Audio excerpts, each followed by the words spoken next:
Hello, my friends. Welcome back to the channel. I love metal covers. It's one of my favorite things in the entire world. When a metal singer does a cover of something that's not metal, it just blows my mind. And today we're going to be listening to just that. I'm so excited. So this recommendation comes directly from Buy Me a Coffee, and the performer is Tommy Johansson, who is a Swedish guitarist and singer doing a cover of the Phantom of the Opera. And as always, if you want your recommendations to get bumped up to the top of the list, and you want your favorite artists, your favorite bands, or whatever you love featured on this main channel, that's the place to go. So it's in the video description, as well as my Patreon if you want behind the scenes footage and bonus content.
Let me pause right there. Minute and 40 seconds in, and we've already got two voices somehow. So when he started, he's a tenor, by the way. I just kind of picked that up immediately. I'm just going to say he's a tenor. We opened this solo, with him singing in a very clean and clear voice. Quite a beautiful voice, actually.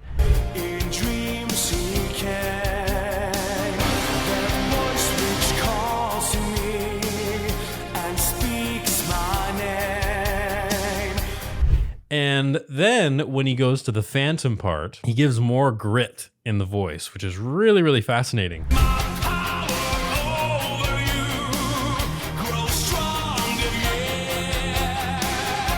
That he can just bounce between the two sounds. So I actually got two different characters, two distinct sounds, which I'm always curious how this is going to work out as a solo when it truly is a duet. But I liked the grit too. So both voices were great. And he's in this like creepy monastery or something with all these old books and everything's stone and dusty. Like I'm used to like an opera house and then a cave, because they go in the cave and they're in the boat and they're kind of going that way. I like this setting too. It's very creepy.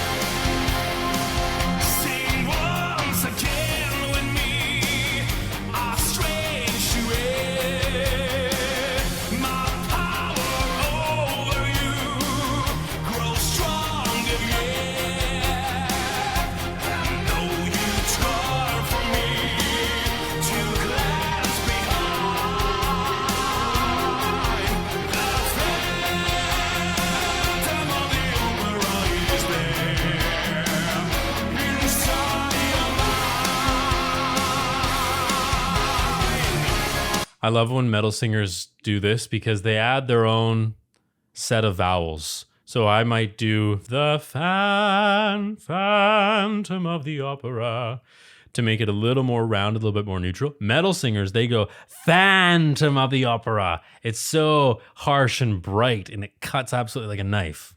I love that.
Okay, I know the big scream thing is going to happen in a little bit when she goes higher and higher and higher. She being Christine, the character in this.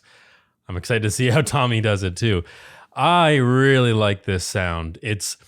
As we all know, I love a clean sound, and clean sounds that can then go into another gear and do some distortion for me that's really special to me when I hear that. So Tommy actually could even sing with himself now. He sort of layered the two voices on top of one another, but maintained the integrity of the voice and also the characters, right? So one, the Christine voice, because she's a soprano, she's sort of a shy singer that's new to the opera company, and her voice is represented as a bit softer, whereas the Phantom is a bit more in your face. Tommy's doing more distortion, a bit more snarl in that sound too, just to differentiate the two.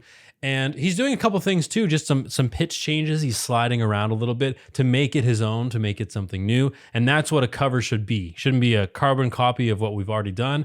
I'm sure Tommy's heard the Nightwish versions of the Phantom of the Opera, so it's hard not to be influenced by that, especially as a symphonic metal singer, but I'm finding it's his own. And that's really nice. One thing I want to point out too with Tommy, so look at this screenshot here. We can see those nice front teeth, right? Giving him that snarl and that bite. But he's actually using a bit of lower jaw engagement as well. So I'm actually seeing the bottom teeth. I don't know if that's giving him more of that snarl, or perhaps a bit more aggression in his acting and his singing at the same time. But there's something to be said about that. He's definitely using that to his advantage. The hair, the energy, the voice, this guy's got the complete package. Now, what I'd really be interested to know is how he recorded this in the studio. So this is a music video, so he's lip syncing over top. I would be interested to know what physical things he did in the studio to record the different voices, because I'm going to assume that he did some of these physical things while he was recording too. I know I do that when I record. If I'm doing different voices, or if I'm doing different characters, or even different vocal colors within the same song, there are physical things that I'm going to do that make it different. I'm assuming when he did the Phantom, he adopted kind of a more rigid recording posture, and then with Christine, it was a little bit more reserved. Let's move ahead a little bit and finish this thing off.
Wow.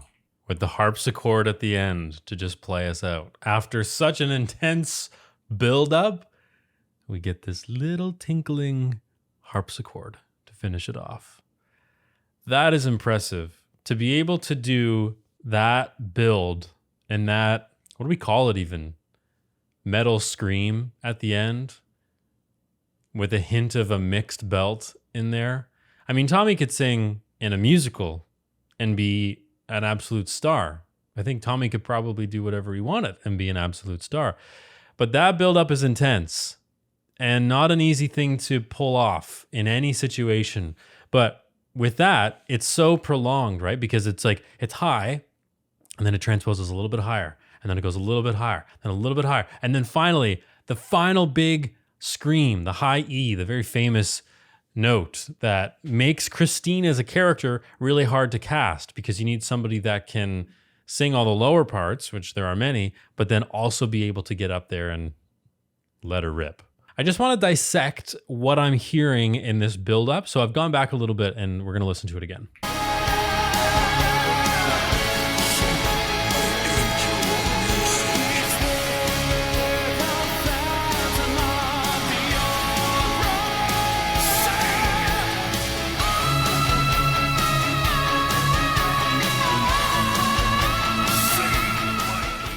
So that one was unbelievably clear, like hitting a bell with a crystal or something. It was just so clear and beautiful, and beautifully balanced too, right? It's light, there's no interrupted sound, it's just clean.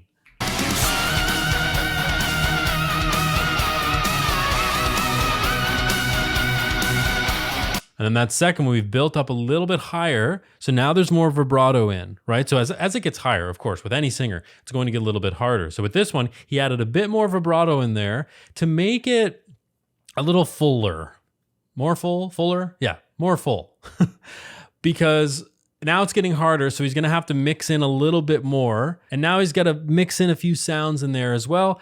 And the vibrato is going to help him just stay on track and not kind of falter off.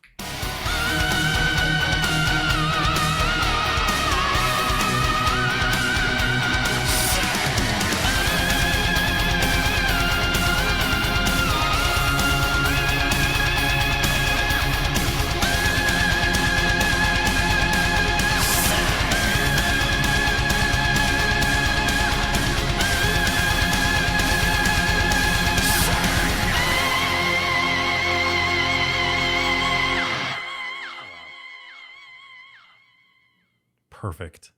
It's perfect. That is so good. For a tenor to be able to sing that and get up into the absolute stratosphere like that is incredible. I'm so excited about Tommy. I'm really excited. I'm looking forward to going down the rabbit hole of some of his covers. I just did a little bit of research on him beforehand, and apparently he does quite a few covers on his YouTube channel. So if you have any more recommendations of what I should listen to from Tommy, put it down in the comment section. Wow, I love coming across new singers to the channel, and I really thank you very much for your recommendations for new artists. So let me know what you want from me, from Tommy. What should I react to next? What should I analyze? I love when metal singers of that caliber take on the challenge of musical theater and do these incredible covers. It's kind of mind-blowing, to be totally honest.